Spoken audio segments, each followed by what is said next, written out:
震度2。Seismic intensity 2. 緊急地震速報。Earthquake early warning.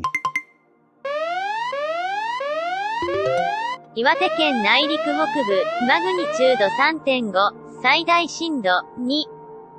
マグニチュード 3.6、マグニチュード 3.7、マグニチュード 3.8、マグニチュード 3.9、マグニチュード 3.8、マグニチュード 3.9、マグニチュード 3.8、現在地の予想震度 0.0。マグニチュード猶予時間は50秒以 4.0、下。最大震度3。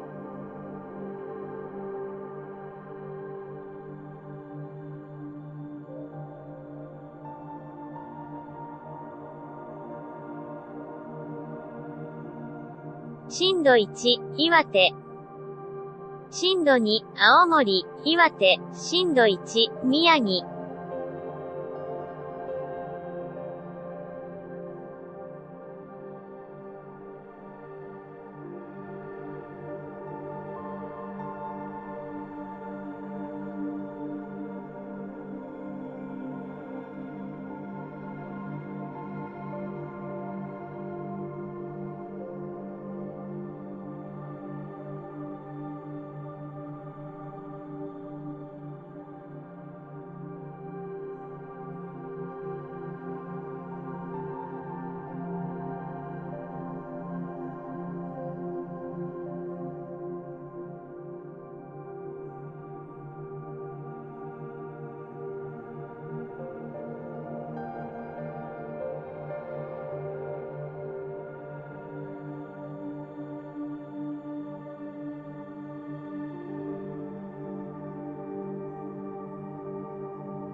震度2、青森、岩手、宮城。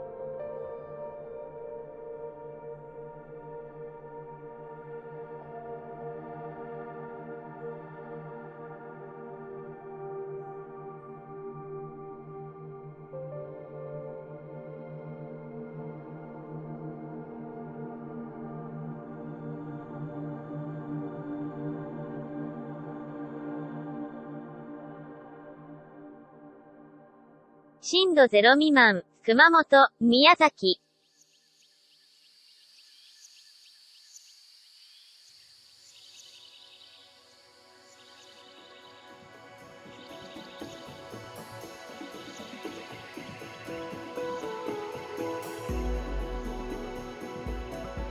最大震度2の地震が発生しました。